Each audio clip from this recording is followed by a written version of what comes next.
네, 오늘은 다니엘서 11장 36절부터 다니엘서 12장 4절을 본문으로 해서 종말의 일과 소망이라는 제목으로 하나님 말씀 전하도록 하겠습니다. 오늘 말씀의 제목이 무엇이죠? 종말의 일과 소망. 예, 종말의 일과 소망입니다. 여러분, 종말이 무엇입니까? 끝이라는 것이죠. 40절에 11장 40절에도 마지막 때에 남방왕이 그와 힘을 겨룰 것이고, 또 12장 4절에도 보면 다니엘아 마지막 때까지 이 말을 간수하라고 되어 있습니다. 마지막, 종말이라는 것이죠. 여러분, 과연 종말, 마지막, 굉장히 극박한 표현인데 이것이 성경에서 의미하는 것이 무엇이겠습니까?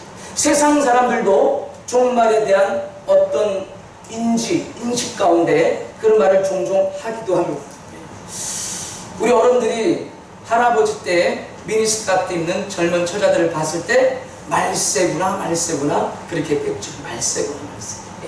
이게 종말이라는 겁니다. 세상의 끝이라는 것이죠. 여러분들, 그러면 성경에서는 이 종말에 될 일들이 어떻게 예언되어 있을까요? 과연 우리는 하나님의 시계추, 하나님의 타임라인에 볼 때 종말에 어디쯤 와 있을까요? 내일 종말이 만약 온다면, 아니 다음 달에 만약 종말이 온다면, 아니 내년에 종말이 온다면 우리는 무엇을 소망을 붙잡고, 어차피 끝날 세상인데 그냥 놀고 쾌락하고 그냥 자기 충정대로 살면 되지 않습니까? 과연 우리 하나님의 백성들, 성도는 이 종말의 시대라면 무엇을 소망 삼고 무엇을 마음의 희망 삼아 살아가야 되겠습니까? 오늘 여러분들 말씀을 들으심으로 말미암아 종말에 대해서 확실히 깨달을 수 있는 여러분 되기를 주님의 이름으로 축원합니다. 또한 이 종말적인 뭔가 예측할 수 없는 이 불안한 세상에서 참된 소망을 꽉 붙잡고 살 수 있는 여러분 되기를 주님의 이름으로 축원합니다. 여러분, 오늘 말씀을 잘 들으시길 바랍니다. 말씀을 청조하시길 바랍니다. 말씀을 집중하여 청중하여 존중하여 들으실 때 하나님께서 여러분의 기도도 응답하실 줄로 믿습니다. 여러분이 청중하여 말씀을 들으실 때 하나님께서 여러분의 영육혼도 치유하시는 시간을 허락하실 줄로 믿습니다. 그러면요, 먼저 종말에 될 일들이 무엇일까요? 오늘 다니엘서 이 12장 4절에 대해 보니까 이런 말이 있습니다. 다니엘의 마지막 때까지 이 말을 간수하라, 이 글을 봉함하라. 이 글과 말이라는 것은 10장 11장에 계속 이어지고 있는 하나님의 예언들, 미래에 대한 예언들을 말하는 것입니다. 아멘이시죠? 아멘. 예. 그러면 그것을 봉하고 그리고 나서 이런 표현이 있어요. 많은 사람이 빨리 왕래하며 지식이 더하리라. 예. 옛날 표현처럼 좀 식적으로 되어 있지만요, 쉽게 말해서 어떻습니까? 사람들이 빨리 지나갑니다. 예. 교통편이 어떻게 해요? 좋아진다. 예. 교통이 좋아진다는 것입니다. 예. 지식이 많아진다는요, 지식이 더하리라는요, 정보의 바다다, 정보의 홍수다. 예. 이런 표현들, 현대적으로 이런 표현들입니다. 여러분들, 우리가 얼마나 발달되고 많은 정보에 빠져 살아갑니까? 여러분이 갖고 있는 스마트폰 이 하나만 해도요 대단합니다.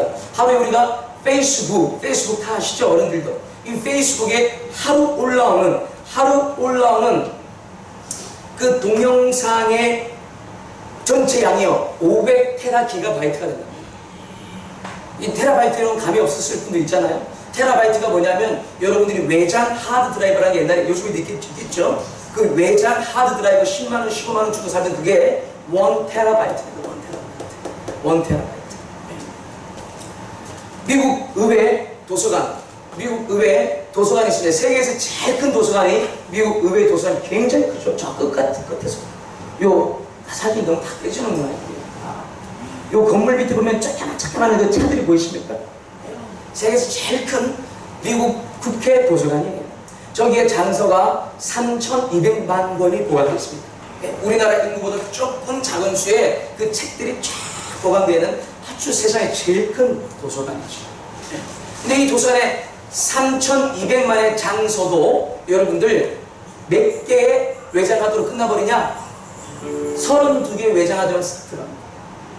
32개 외장하드면 디지털로 다 바꿔버리면 싹 들어갑니다. PDF 파일이니 뭐니 이미지 파일이니 이런 걸 작업을 해버리면 손에 들고 다니는 외장하드 32개만 싹 들어. 얼마나 방대한 양이 지금 우리 인간이 지금 활용하고 있고 접속하고 있습니다.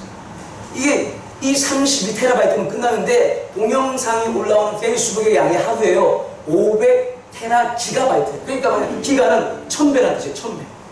이게 이 외장하드에 1TB면요 1000배가 1TB. 이해되시죠? 기가라는 게. 어마어마한 저 도서관의 양에 또 1000배가 넘는 양이 하루에 동영상을 올라옵니다. 이처럼 우리가 수많은 정보의 홍수에 살고 있는데 또 교통은 얼마나 빠릅니다. 부산에서 서울 옛날에 엄청 됐습니다. 한 두 주 걸렸어요. 걸어서 사람들이 우리 조상들이 다녔습니다. 걸어서. 지금도 그렇게 하잖아요. 팔도 대장정, 국토 횡단, 유식 걸러서 젊은이들이 도전하고 그럽니다. 과거에는 그랬어요. 근데 지금은요, 전 세계가 하루 만에 못 가는 곳이 없습니다. 하루 만에 다.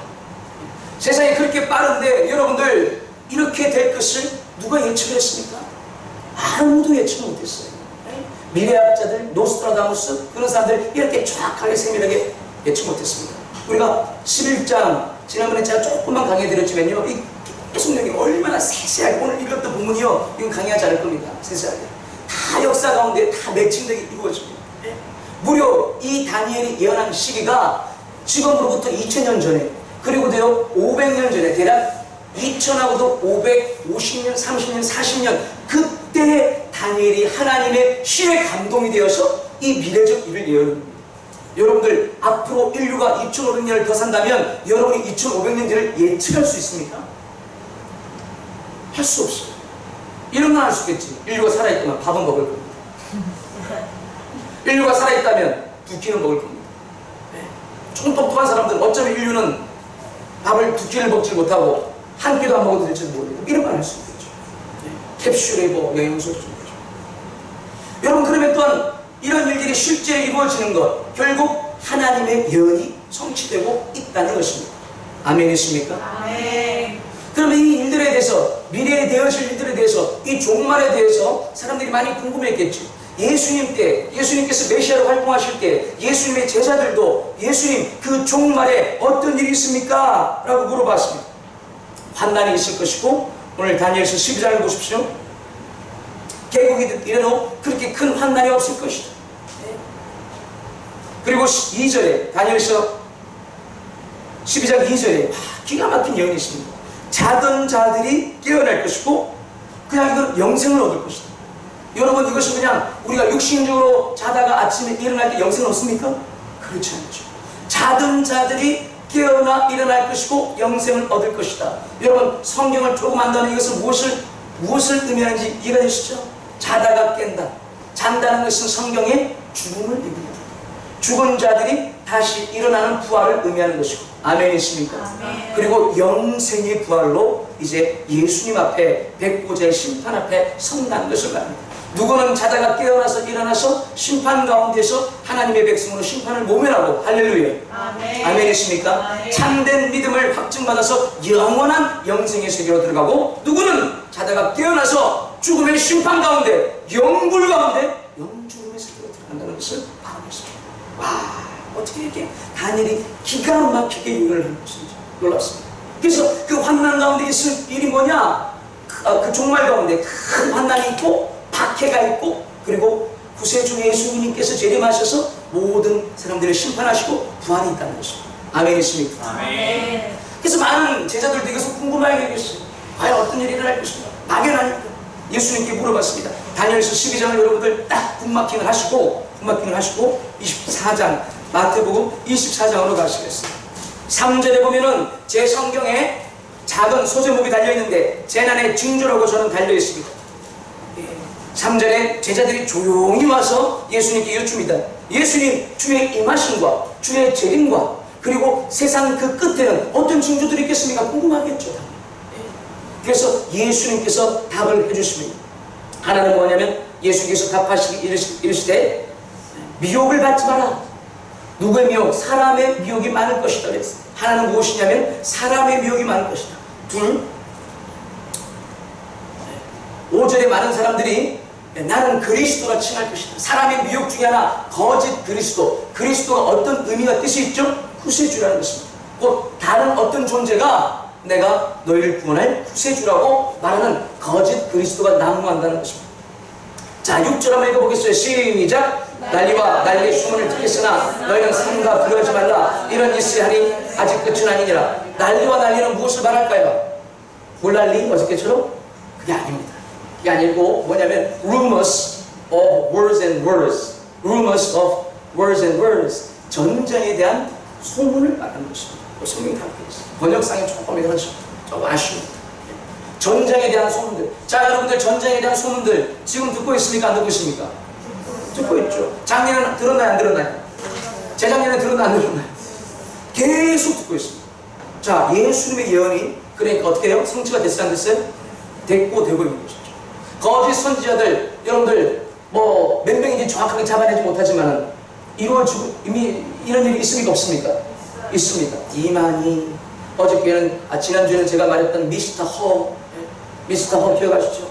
그런 사람들이 자기가 이만희는 자기가 재림한 예수라 그러고 미스터 허 그 사람은 뭐라 그러냐면은 자기가 예수보다 더 탁월하다.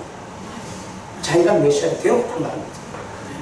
아무리 탁월하고 비범해도 그 사람이 우리나라에서 뭔가 영향력을 발휘할 날이 와도 여러분 저는 성경적으로 분명히 보고 있습니다. 아, 이 사람이 저 그리스도형을 갖고 있다. 희한한 사람. 우리 대한민국에도 거짓 그리스도, 자기가 예수라고 주장하는 사람이 무려 한 48, 9명이 됩니다. 자기네끼리 좀 잘 좀 정리하면 좋겠습니다. 예수님은 한 분뿐이어야 됩니다. 박태선이, 이만희, 유재열이, 구인회, 안산홍이 너무 많습니다. 자, 예수님의 이 예언이 성취되고 있습니까? 성취되고 있지 않습니까? 성취되고 있죠. 자, 그 다음에 또 어떤 일이 있느냐? 7절에 보겠습니다. 시작. 민족이 민족을, 나라가 나라를 대적하여 일어나겠고 곳곳에 기근과 지진되시리라. 나라와 나라가 대적하겠고 민족이 민족을 일어나겠고. 여러분 1930년대 20년대 1차 대전 이후에 각 민족들이 제국에서 프랑스 제국, 영국 제국, 그 다음에 미국, 그 다음에 일본, 또 뭡니까? 소유럽 열강에 의해서 다 민족들이 독립합니다. 독립합니다. 그래서 공화국이 되고 의회의 민주주의 국가가 되고 다 독립들 하게 됐죠. 그런 일이 이미 일어났습니다. 곳곳에 기근과 지진이 우리는 잘 모르지만 관심 있는 사람 다 합니다. 여러분 아이폰으로 스마트폰으로 다 뒤져보십시오. 얼마나 세상에 지금 기근과 지진이 많은지. 미국 지진 연구기관 미국 USD 미국 지질학회에서는 지금 1990년 이후부터 2000년 딱 한 20년간이 제1 지진이 강력한 7.0 이상의 지진이 한 20배 이상 더 많이 나타나는 보고가 충분히 되고 있습니다. 갑자기 많아지고 있습니다. 그래서 우리 지진 안전지대였던 대한민국도 작년, 재작년 또 3년 전부터 슬슬 뭐예요? 경북에서, 포항에서, 울산에서 지진들이 4점대 나타나기 시작했죠. 지진이 계속 일어나고 있어요. 큰 지진들이. 여러분 예수님 말씀이 지금 성취되고 있나요? 아닌가요? 성취되고 있다는 것입니다.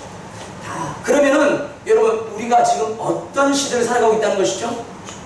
종말의 때를 살아가고 있다는 것을 여러분들이 아셔야 되는 것입니다. 아멘이십니까? 아멘. 자, 그리고 또 어떤 사인들이 있느냐? 12절에 보니까 불법이 성한데 불법, 동성애가 합법화가 되고 또 아이를 죽이는 그 낙태가 완전히 합법화가 되어버리고 불법이 누가 봐도 양심의 불법인데 이런 것들이 합법화가 되는 세상이 되고 있죠. 또 어떤 일이 있는가? 15절 읽어보세요. 시작. 그러므로 너희가 선지자 다니엘이 말한 바 멸망에 가증한 것이 거룩하게 선 곳을 보거든. 자, 그런 징조들이 하나씩 나타나고 성취되고 있는데 이 마지막 징조가 뭐냐? 다니엘이 말한 바 멸망에 가증한 것이 거룩한 곳에 선 곳을 보거든. 거룩한 곳은 어디일까요? 예루살렘. 예루살렘은 어디일까요? 예루살렘 성전을 말하고 있습니다. 그래서 여러분 지난주 계속해서 여러분들 남방왕과 북방왕에 대한 얘기를 제가 말씀을 드렸을 때 기초를 쭉 나눌 때 그들이 안티오쿠스 에피파네스 3세, 안티오쿠스 에피파네스 4세 이런 사람들이 그 시리아 땅에 있는 예루살렘 거룩한 곳을 점령을 해버리니까 프톨레미 왕조 남왕국하고 막 싸우다가 점령해버리니까 어디 들어갔었습니까? 예루살렘 성전에 들어가서 대시피를 뿌리고 제우스 신을 향해서 제사하고 성경을 태워버리고 유대인들을 박해하고 이런 일이 다 역사 가운데 다 있었던 사실이었다는 것을 말씀드렸습니다. 자, 그러니까 이런 적 그리스도의 영을 받은 자들은 한 가지 특징이 있는데 무엇이 있습니까? 꼭 자기가 거룩한 곳에 들어가는 것이죠. 그리고 예수님의 이 마지막 사인 중에 하나가 뭐냐면 이런 적 그리스도의 영을 받은 그림자들은요, 지구 역사, 인류 역사 가운데 계속 있어 왔어요. 어때요? 계속 있어 왔어요. 국지적으로 로컬하게 계속 있어 왔던 것입니다. 이해가 되시면 아멘 하시길 바랍니다. 아멘. 네로, 도미티안 황제, 우리가 다니엘서에서 봤던 이런 안티우쿠스 에피파네스, 그 이름의 뜻이 내가 곧 현한 신이다, 내가 나타난 신이다라는 그 뜻입니다. 얼마나 이것이 오만하고 교만하기 짝이 없는 모습입니다. 느부갓네살 왕, 그리고 벨사살 왕, 이런 사람들도 자기가 황제가 되고 아나무인이 되니 어떻게 해요? 스스로 크다 하고 스스로 높다 하고 자기를 섬기는 우상을 만듭니다. 많은 사람들이 거기에만 절하게 만들죠. 지난주 살펴봤던 스탈린, 마오쩌둥, 김일성 하나같이 똑같습니다. 자기가 왕이 되니, 황제가 되니, 권력의 정점에 서니 어떻습니까? 자기를 닮은 동상을 만들고 흉상을 만들고 거대하게 만들고 자기를 숭배하는 일들이 많다. 자기가 신이라고 합니다. 얼마나 어이가 없는지 모르겠습니다. 자기도 배고프면 밥 먹고, 자기도 배 불러서 하루 이틀 지나면 어떻게 해요? 변보로 화장실 가고 응가싸고 다 하는 인간이 도대체 무슨 생각으로 그런 일을 자행한지 모르겠습니다. 이들이 바로 적 그리스도의 영을 받은 사람들이죠. 자, 그러면 다니엘이 말한 바, 다니엘서 11장 31절 보겠습니다. 다니엘이 말한 바 뭔지 함께 읽겠습니다. 시작! 군대는 그의 편에 서서 성소 곧 견고한 것을 더럽히며 매일 드리는 제사를 피하며 멸망하게 하는 가증한 것을 세울 것이다. 매일 드리는 제사를 피한다는 것은 우리 신약의 백성 교회에 말하자면 매일 드릴 수 있는 예배를 피한다는 것입니다. 그 신앙의 자유까지도 박해를 한다는 것이죠. 이해가 되시면 아멘 하시길 바랍니다. 그런 일이 있을 수 있냐고요? 그럼요. 중국에도 있고, 여러분들 북한에도 있고, 사우디아라비아, 아랍에미레이트, 여러분들 지금도 여전히 있고 있습니다. 이해가 되시면 아멘 하시길 바라요. 여러분이 누리고 있는 이 자유는요, 어떤 사람은 생명을 걸고 누리는 자유예요. 아멘이십니까? 아멘. 자, 또 다니엘서 12장 11절, 다니엘서 12장 11절 읽겠습니다. 시작! 매일 드리는 제사를 피하며 멸망하게 할 가증한 것을 세울 때부터 1291일. 그래서 성경을 배우고 신앙이 있는 유대인들을 박해하고 이제 미래적으로는 하나님의 교회를 박해하고 그리고요 멸망에 가증한 것을 거룩한 곳에 세우는 것이죠. 자기를 닮은 흉상이나 동상을 세우고 거기서 같이 제사드리게 예배하게 하는 거예요. 여러분들 중국의 교회는 두 가지가 있습니다. 하나는 지하교회라고 그러고 하나는 가정교회라고 그럽니다. 가정교회라고 그러고 하나는 삼자교회라고 그럽니다. 둘 다 신앙이 좋아요. 나쁘다고 말할 수 없어요. 신앙은 개인적이니까. 근데 삼자교회는 뭐냐면 중국 정부에 등록된, 중국 정부에 등록에 대해서 거기에 모든 것들을 보고하고 통제하는 거예요. 이해가 되시죠? 이것을 거부하는, 완전히 우리는 신앙의 자유대로 하나님이 원하시는 대로 하겠다 등록하지 않고 비밀스럽게 모이는 교회를 지하교회라고 그러고 가정교회라고 그러고, 그럼 이들은 정부로 붙어서 보호를 받지 못하고 정부의 박해를 받겠죠. 그런 길을 갈지언정 그들은 신앙의 자유를 받겠다고 하는 것이 지하교회입니다. 이해되시죠? 네. 그러면 이 삼자교회는요, 십자가가 달려있습니다. 그리고 또 뭐가 있을까요? 십자가 뒤에 뭐가 있을까요? 시진핑 주석의 사진이 딱 그걸 있어요. 이들이 기도하고, 도대체 그런 갈등이 있는 사람들은 누구에게 우리가 예배를 드리고 누구에게 우리가 기도를 하는가라는 갈등이 있는 사람들은 이런 삼자교회를 못 다니겠죠. 그와 같이 여러분들 마찬가지로 북한에 있는 봉숙교회도 김일성의 사진이 다 이렇게 있습니다. 하나밖에 없는 봉숙교회, 국가가 인정하는, 그 북한이 인정하는. 네. 여러분들 그와 같이 멸망에 가증한 것이 세워서 예배당에 예배하고 머리 숙이게 만든 것이죠. 자, 여러분들 그러므로 적 그리스도의 영을 받은 자들의 어떤 행태와 오형들을 어느 정도 특징과 특성들을 여러분들이 살펴볼 수가 있을 것입니다. 아멘이십니까? 아멘. 자, 또 한번 봅시다. 왜 사람들이 이러면 이처럼 별 사람에게 어떻게 절하고 사람을 어떻게 신처럼 그렇게 여기는가? 이상하다 이 말이에요. 자, 36절 한번 보세요. 11장 36절 읽어봅니다. 시작! 그 왕은 자기 마음대로 행하며 스스로 높여 모든 신보다 크다 하며 이상한 말로 신들의 신을 대적하며 형통하기를 공모하심이 그칠 때까지 하리니 이는 그 작정된 일을 반드시 이루실 것이다. 이거는 안티오쿠스 에피판에서 작은 적그리스도의 종말의 때에 올 적그리스도를 예표하는 그 왕에 대한 얘기. 그러나 특징은 똑같이 갖고 있죠. 그 에피파네스 왕이 어떠합니까? 형통합니다. 그러니까 그런 지도자들이 나타날 때, 정치적 영향력을 미치는 그런 지도자들이 나타날 때 그들의 모양이 어떻게 보여요? 형통하게. 너무 잘 된다. 막을 자가 없다. 현대적으로 투표하고 선거하면요, 선거 백전백승입니다. 과거적으로 전투하면요, 어느 전투에 나가도 다 이긴다. 이해가 되시면 아멘 하시길 바랍니다. 자, 또 그들의 특징이 있는데요, 비상한 말. 그러니까 사람들이 이처럼 미혹되려면요, 사람에게 어떻게 사람이 그렇게 됩니까? 이성적으로 생각해볼게요. 그들에게 뭐가 나타나겠어요? 비상합니다. 비범함과 비상함이, 야, 저건 사람인 것 같은데 사람이 아닌 것 같고, 사람 모양인데 사람이 아닌 것 같고, 이러한 모양새에 헷갈리는 비범함과 비상함이 있다 이 말입니다. 그리고 또 어떻습니까? 36절에 보니까 그들이 특징이 있는데 신을 대적하고요, 신보다 자기가 크다라고 하는 거예요. 결정적입니다. 여러분, 탁월한 아무리 비범하고 비상한 정치적 지도자가 나타나서 도탄에 빠져있는 백성들을 위로하고, 도탄에 빠져있는 백성들을 위로하고, 슬픔에 빠져있는 민족들을 위로하고, 오갈 데가 없는 사람들에게 옳은 길을 제시하면서 우리 민족을 혹은 세계를 인도한다고 할지라도 그들 마음에 신이 없다, 참된 신 하나님이 없다, 하늘을 두려워하지 않는다, 이런 적그리스도의 영입니다. 이해가 됐으면 아멘 하시길 바랍니다. 사람이 처음부터 히틀러에게, 여러분 히틀러에게 당했던 독일은요, 국교가 뭔지 아십니까? 국교가 불교가 아니에요. 국교가 여러분들 이슬람교가 아니에요. 독일은요, 루트의 후예들, 종교개혁을 한 루트의 후예들인 이 독일은요, 국교 자체가 뭡니까? 기독교는 루트교예요. 근데 그 수많은 기독교인들이 정직과 진실과 하나님 말씀을 읽고 보고 쓰고 예배드리는 그 기독교인들이 어떻게 유대인들을 학살하고 폴란드인들을 학살하고, 아무리 동성애를 우리는 성경 때문에 죄라고 하지만 그 사람들을 학살하는 건 가당치가 않죠. 어떻게 거기에 수많은 독일인들이 동조할 수 있습니까? 히틀러가 처음부터 그렇게 하는 거예요. 비상한 말로 그들을 휘어잡고, 히틀러의 그 강력한 언변, 그리고 도탄에 빠져있는 독일 백성들, 1차 대전의 표정, 빛이 그냥 막 가게마다 빛과 부채, 전쟁 때문에 모든 것을 다 잃어버려요. 그 독일의 자존감과 독일의 슬픔을 이 히틀러가 위로하고 세워주고, 독일의 자긍심을 일깨주었어. 그리고 세계적인 비전, 독일인이 붙잡을 수 있는 세계적인 비전을 그들에게 주니까, 이런 비상을 가지고 나타나니까 그들이 합법적으로 독일인들이 수긍해주고, 합법적으로 수상을 만들어주고, 합법적으로 황제까지 등극시킵니다. 이해가 되시면 아멘 하시길 바랍니다. 그런데 그러니까 뭐냐면, 이런 적그리스도의 영을 받은 사람이 처음부터 그런 광인들이 아니라는 걸 여러분 아셔야 돼요.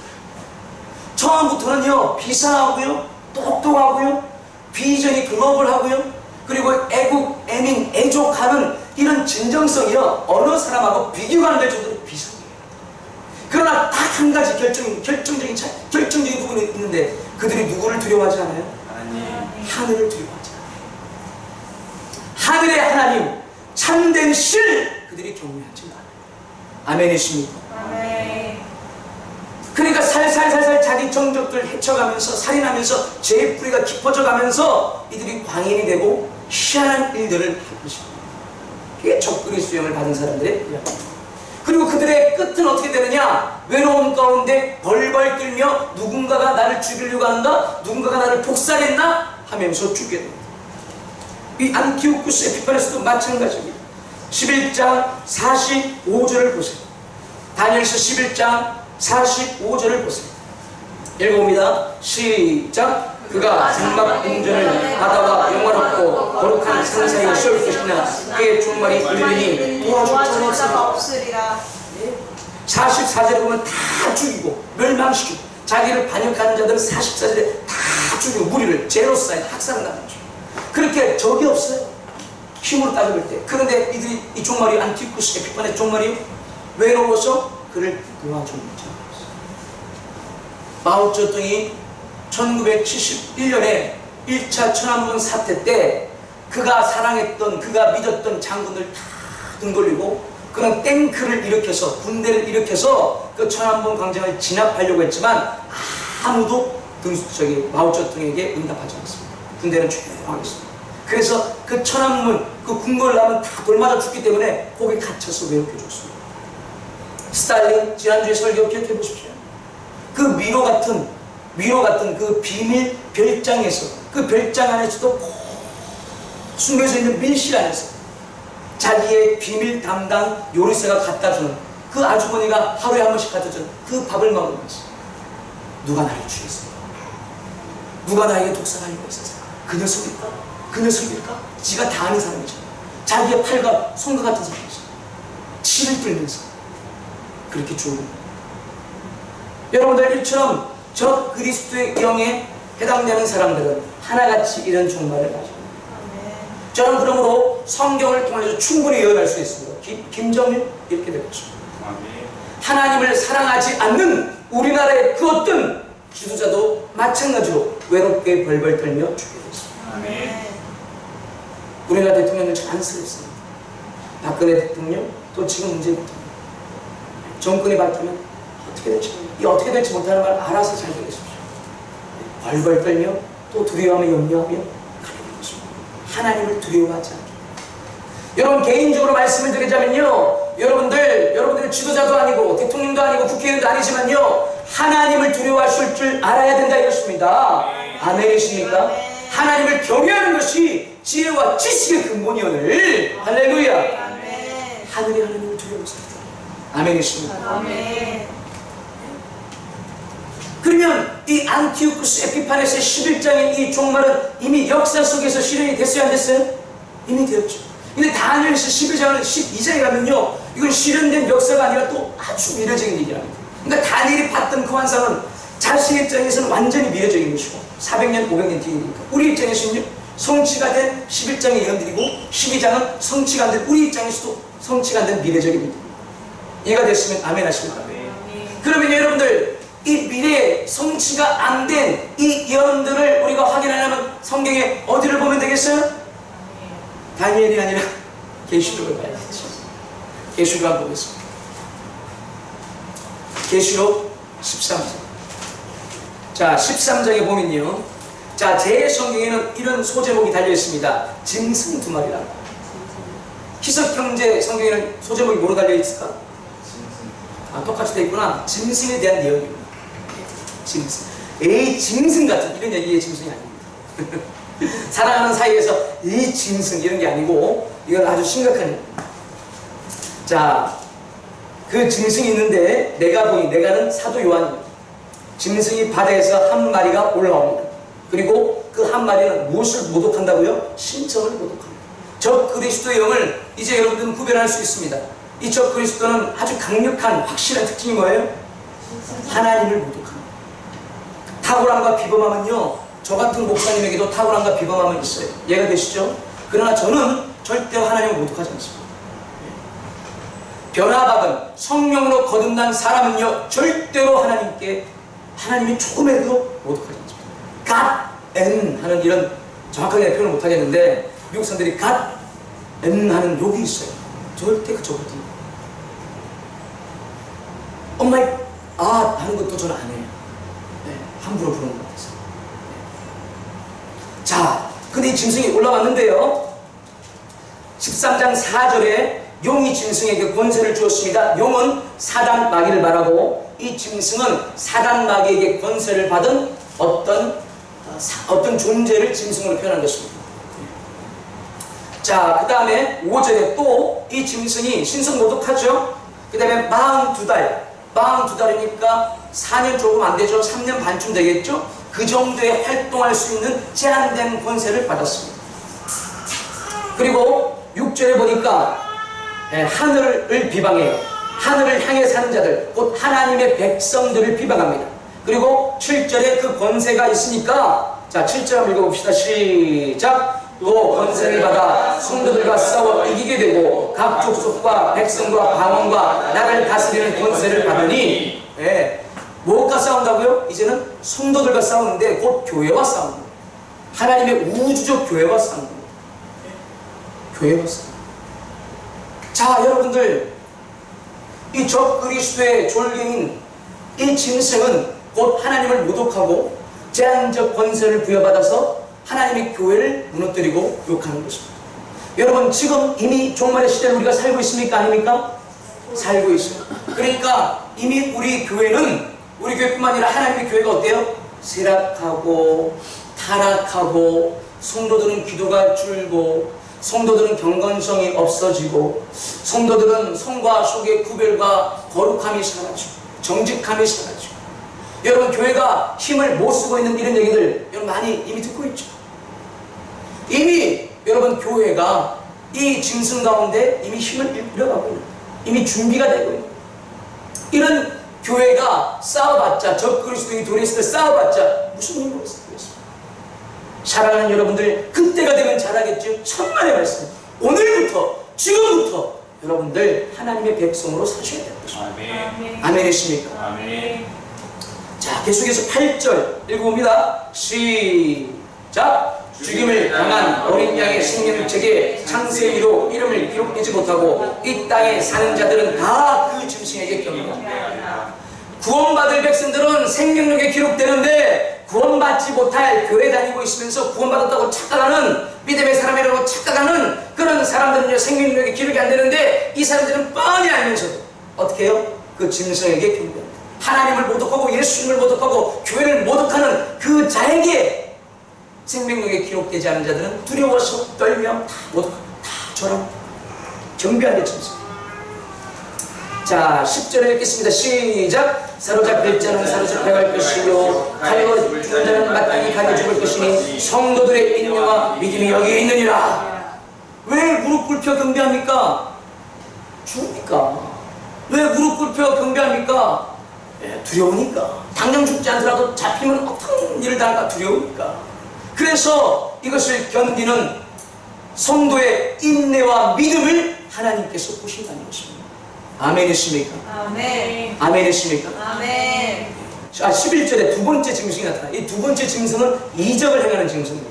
좀 영적인 짐승이에요. 영적인 짐승. 그러니까 정치 지도자, 네로 같은 지도자, 히틀러 같은 지도자가 권세를 받고 휘어잡는다 이 말이에요. 이해가 되시죠?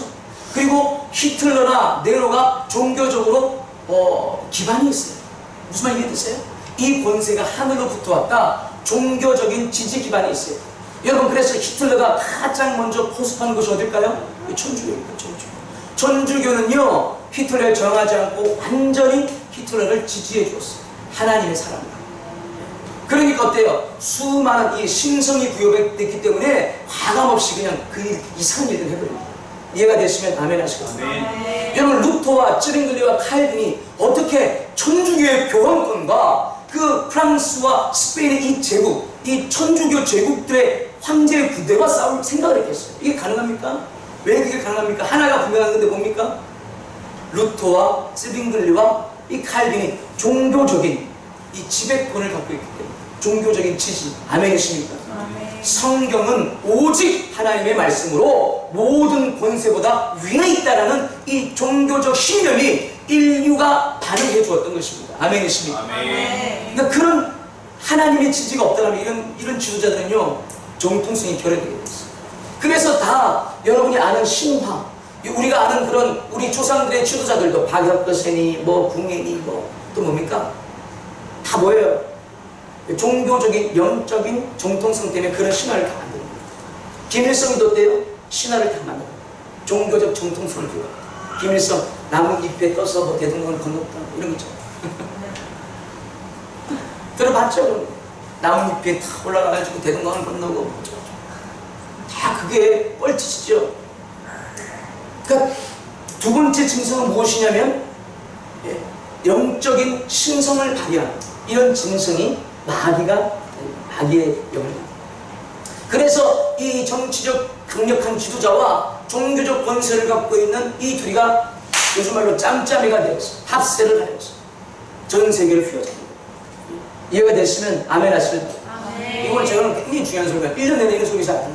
예, 다니엘서 쭉 따라가다 보니까 이쪽 말을 그 설교를 했어요. 예, 잘 되셔요.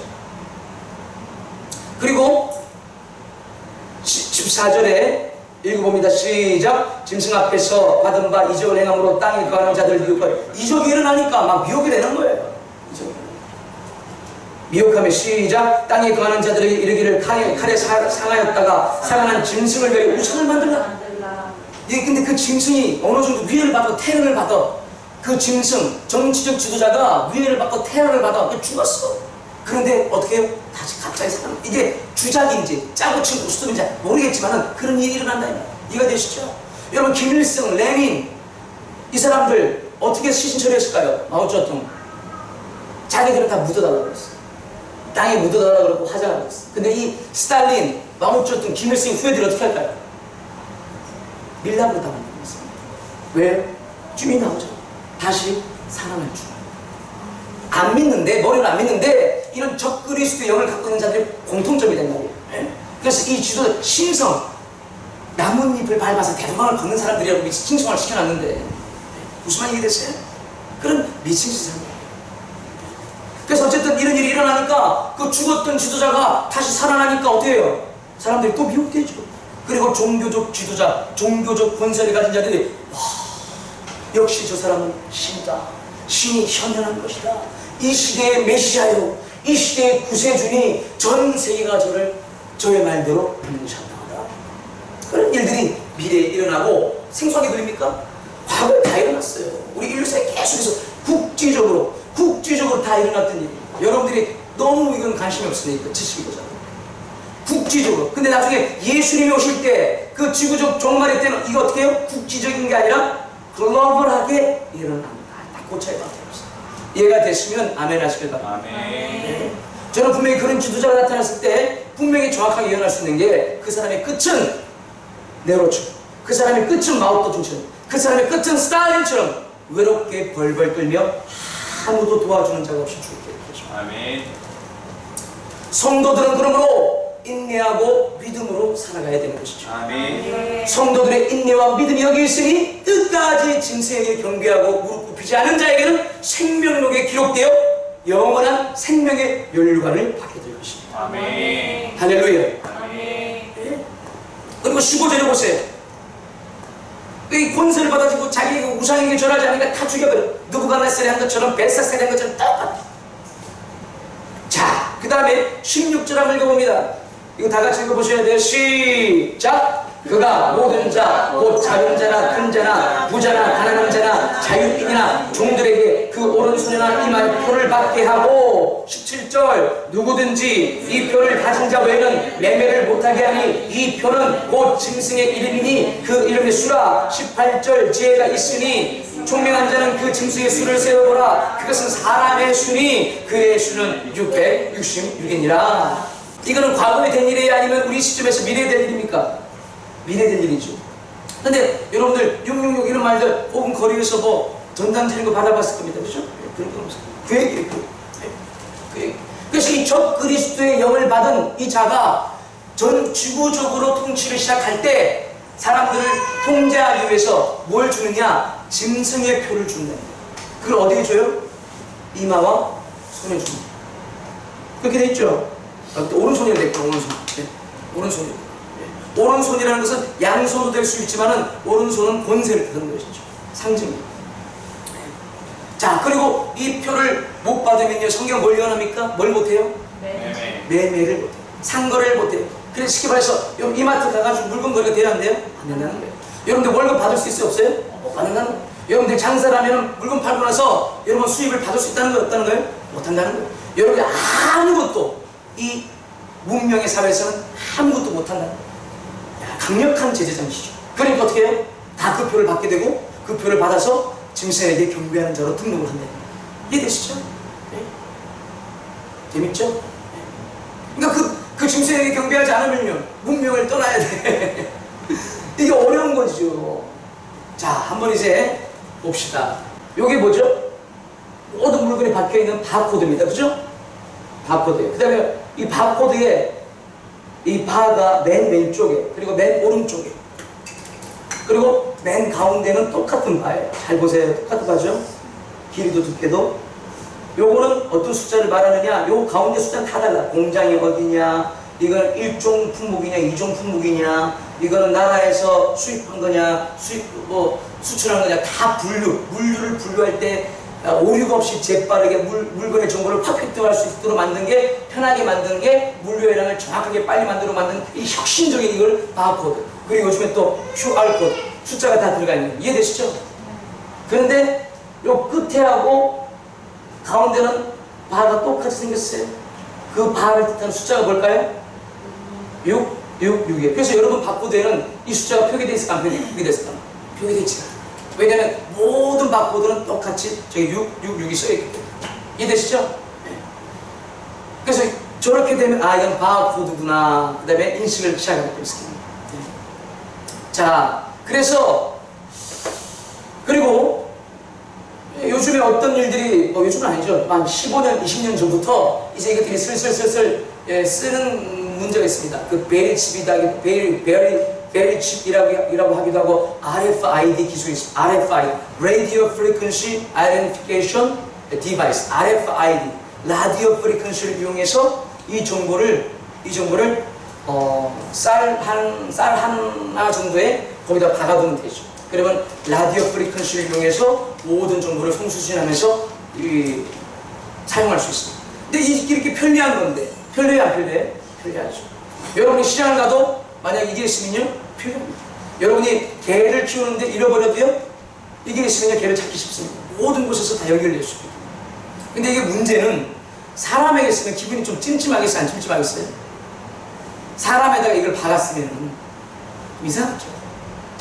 지금 우리가 크레딧 카드 정도 쓰고 IC 칩 정도 쓰는데, 그렇죠? 자, 한번 영상, 준비된 영상을 보겠어요. 미국의 한 기업이 업무를 효율적으로 하기 위해서 직원들 몸에 칩을 심기로 했습니다. 모든 행적을 고스란히 감시받는 섬뜩한 미래가 현실이 됐다는 지적입니다. 연지환 기자입니다. 손목에 칩을 심어 위치를 감시하고 귀 밑에 주입된 칩을 해킹해 적들을 제거하기도 합니다. 영화 속 상황이 현실이 되고 있습니다. 미국의 한 IT 기업은 희망 직원 50명에게 쌀알 크기의 칩을 주입하기로 했습니다. 엄지와 검지 사이에 주사를 놓듯이 집어넣습니다. It's the next thing that's inevitably going to happen and we want to be a part of it. 출퇴근 관리와 물품 구매를 편리하게 할 수 있게 돼 업무 자율성이 높아질 거란 설명입니다. 영국 BBC는 반은 인간, 반은 걸어다니는 신용카드가 되는 것이라고 비유했습니다. 스웨덴에서는 이미 2만 명이 칩을 이용하고 있습니다. 잠금 장치에 손을 갖다 대 문을 열고 복사기를 작동시킵니다. 이런 효율과 편리의 이면에 숨겨진 부작용을 제기하는 지적도 잇따르고 있습니다. All of that data could conceivably be collected. So then the question is, what happens to it afterwards? What is it used for?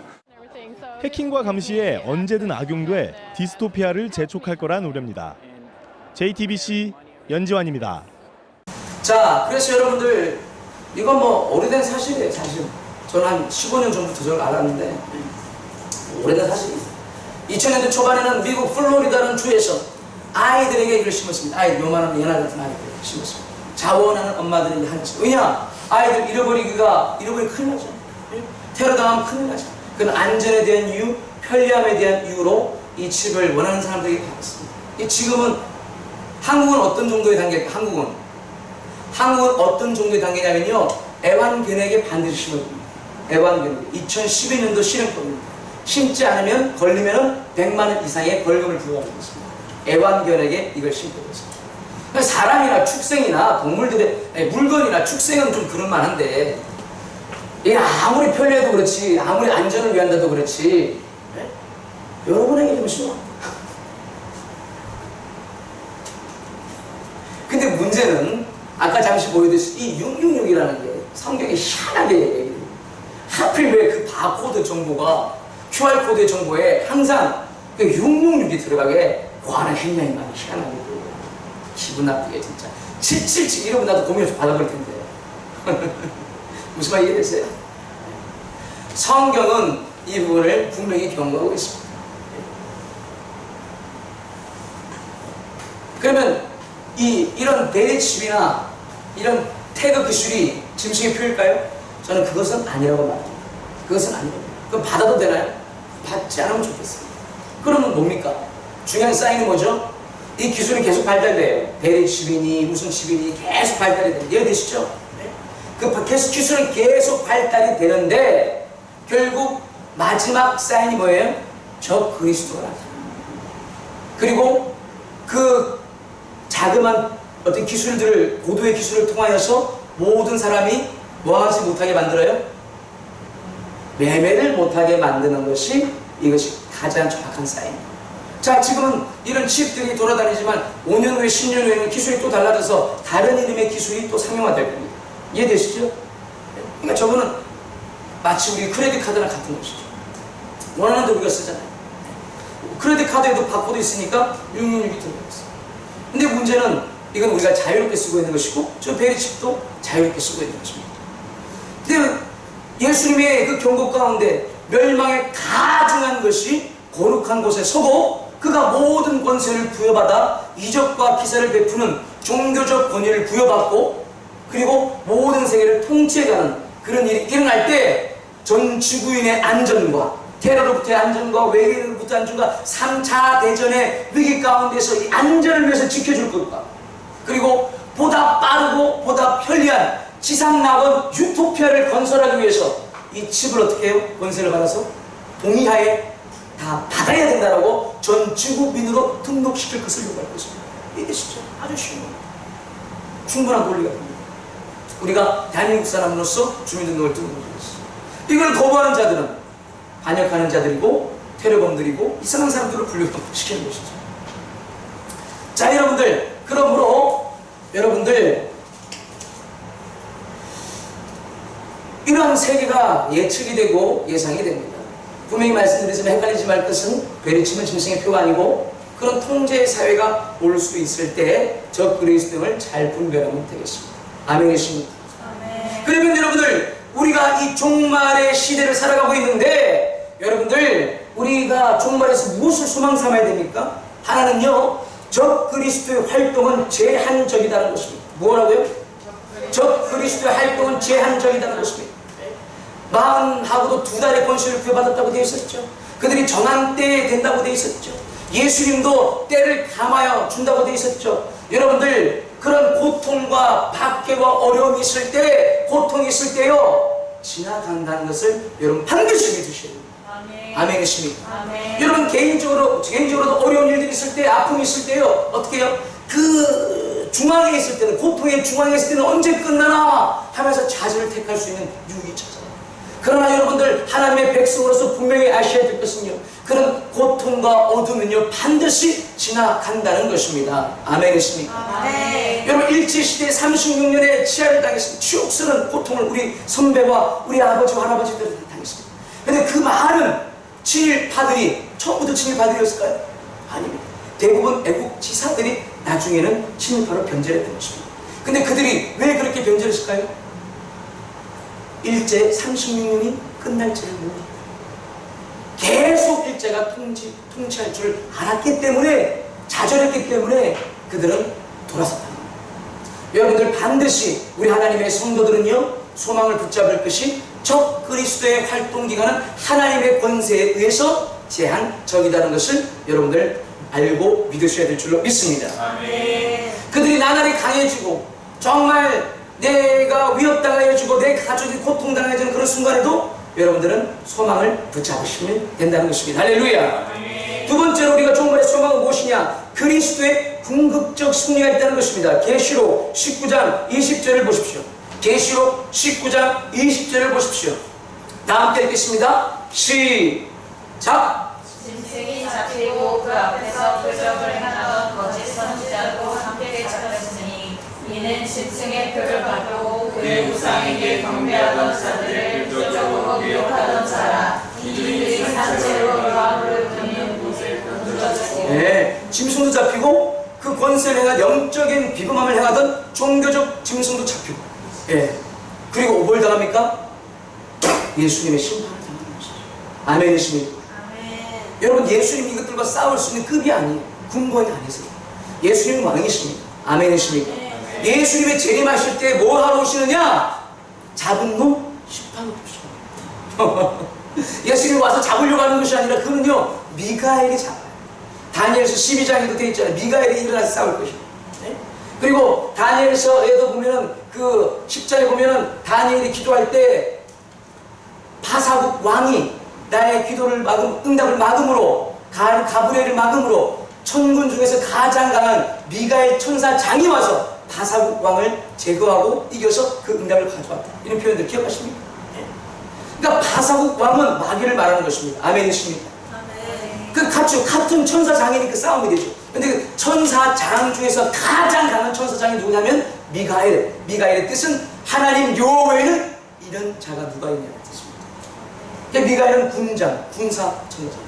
그 군사장이 12장에도 연기했듯이 미가엘이 일어나서 결국에는 그 루시퍼라는 그 마귀를 잡고 보해, 생포 딱 해놓고 예수님은 재림하여 인류 역사를 끝내고 심판하시는 것이죠. 아멘이십니까? 그 마귀와 함께 짐승들과 함께 같이 믿음을 저버리고 배도하고 예수님을 조롱하는 물에 끼어서 자신의 일신의 안녕과 자신의 편리함을 위해서 신령과 믿음과 충전을 저버린 수많은 사람들과 그 안에 있는 교회, 곧 교인들도 그때 심판하십니다. 이해가 되시면 아멘 하시고. 네. 여러분들, 우리가 종말의 때를 살아가며 그 모양을 바라보고 있는데 결국 우리가 붙잡아야 될 것이 무엇입니까? 계시록 13장 10절을 읽어보았지만요, 우리는 인내와 믿음을 붙잡아야 되는 것입니다. 아멘이십니까? 그때 가서 갑자기 그런 걸 만들어낼 거라면 천만에 근육, 인내력, 신념, 인내력이라는 력자를 붙였습니다. 력자. 이 힘이라는 건요, 갑자기 길러지는 것이 아닙니다. 매일매일 연단하듯이, 매일매일 연습을 하듯이, 매일매일 실행하고 실천할 때 여러분들 힘이 길러지듯이 영적인 이 힘도 여러분들 매일매일의 경건한 삶을 하루 3번 다니엘처럼 기도하시고, 그리고 여러분들 금식할 일 있으면 금식하시고, 여러분 예배하고 찬양하고 기도하는 일들을 하실 때, 그리고 순간순간 유혹되는 믿음을 꺼뜨리는, 믿음을 해야 하는 선택의 유혹이 왔을 때 예수님의 이름으로 거절하고, 아멘이십니까? 아멘. 이런 일들을, 영적인 경건을 행할 때 우리에게 영적인 근력이 생기는 것입니다. 아멘이십니까? 아멘. 그 가운데 하나님의 성령께서 힘의 능력, 기름 부어 주시는 것입니다. 할렐루야. 아멘. 그러므로 성도는요, 여러분들 이런 인내와 믿음을 오늘부터 배우셔야 됩니다. 한 주 동안 여러분 어떻게 사셨습니까? 오늘부터 배우셔야 됩니다. 아멘이십니까? 아멘. 여러분, 이거 예전 얘기가 아닙니다. 언젠가 분명히 당면할 일이고요.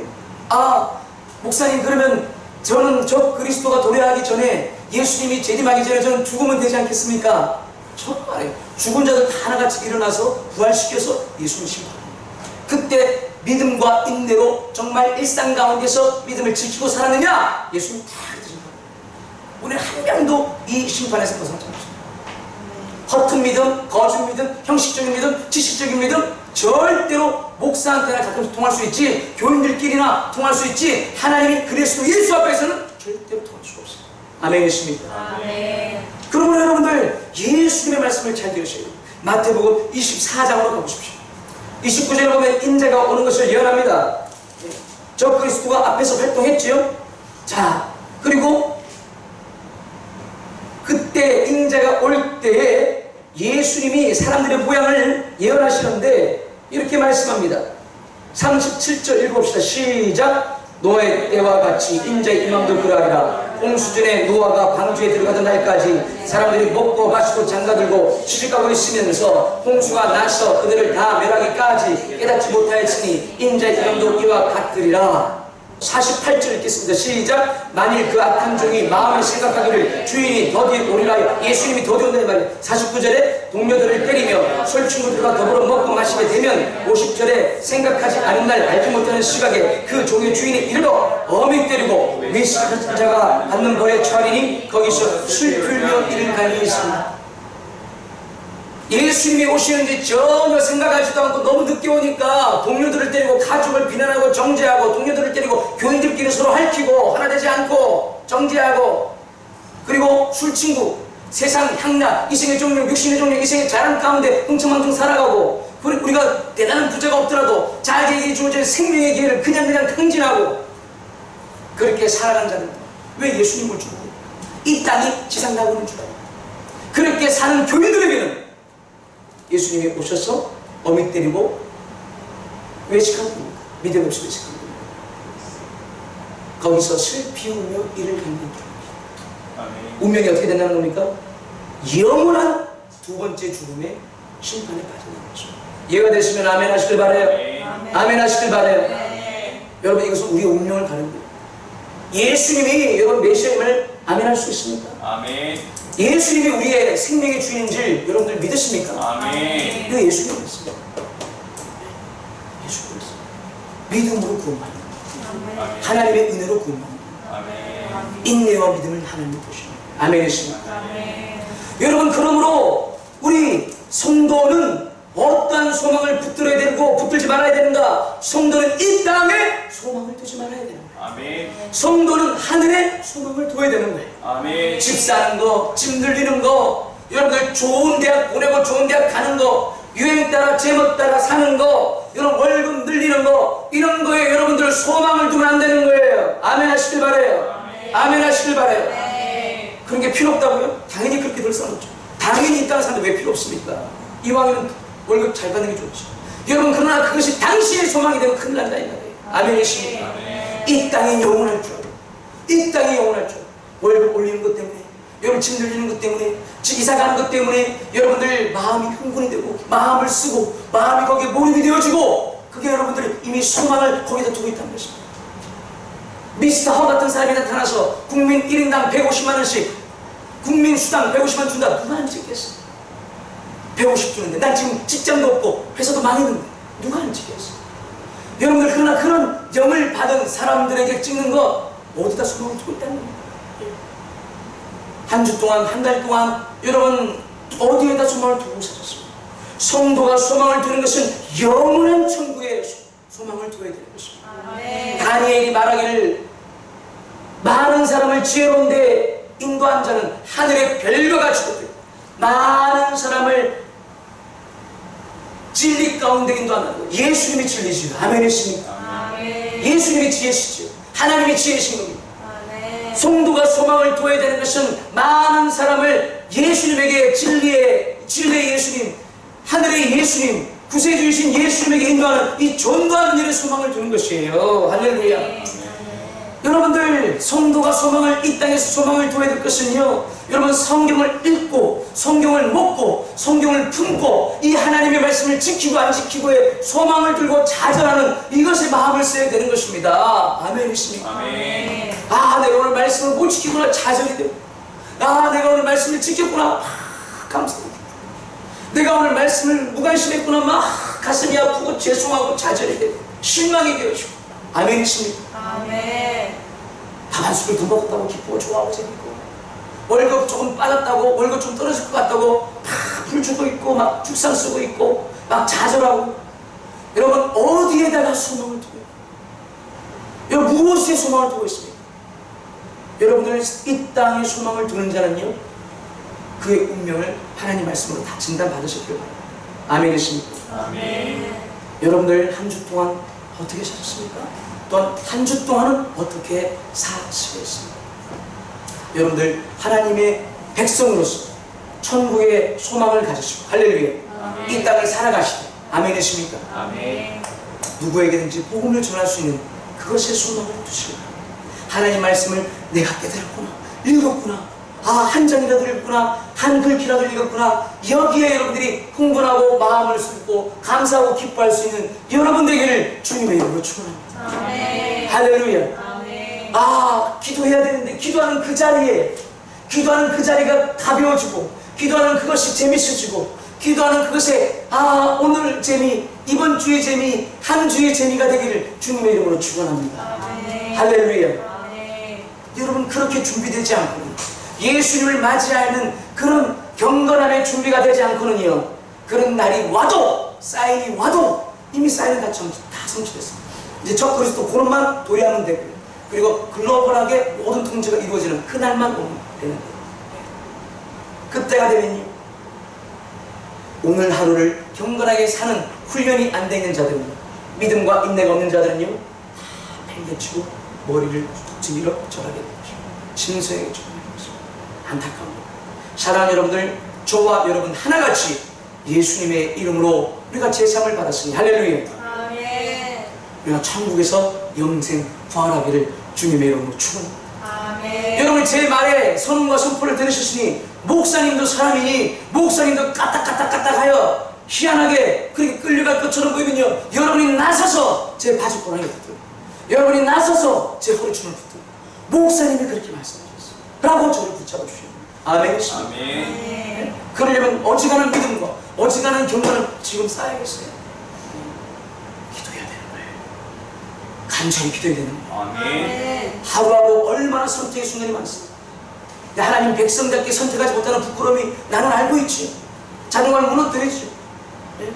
여러분들, 우리가 완벽하게 살 수 없으나 완벽하신 하나님을 믿고 우리가 오늘 기도해야 될 줄로 믿습니다. 아멘. 여러분, 누구도 하나가 자신의 구원을 자랑하지 마십시오. 자신의 영성을 자랑하지 마십시오. 예수 믿음은 구원이지만 그것은 교리로 되는 것이 아니고 구원해 주신 예수님만이 우리를 판단하시는 것입니다. 아멘. 저 사람은 구원받았겠구나, 저렇게 기도하니 저 집사는 구원받았겠구나, 아 나는 이렇게밖에 기도받지 못하니 나는 구원받지 못했겠구나. 천만의 말씀이요, 구원은 각자가 하나님과의 관계에서 결정되는 거예요. 아멘이십니까? 아멘. 지금 예수 믿은 어린아이도 구원받을 수도 있고 30년 예수 믿었던 장로님도 집사님도 구원에서 떨어질 수 있는 거예요. 아멘이십니까? 아멘. 구원은 하나님이 주시는 거지 지가 신념 갖고 있다고 되는 게 아니에요. 여러분들, 이 땅에서 살아가면서 하나님 백성으로서 전도하는 소망과 기도하는 소망과 하나님의 말씀을 못 배우는 이 소망을 가지고 하루하루를 살아갈 수 있는, 그것이 기쁨이 될 수 있는 여러분 되기를 축원합니다. 아멘. 기도합시다.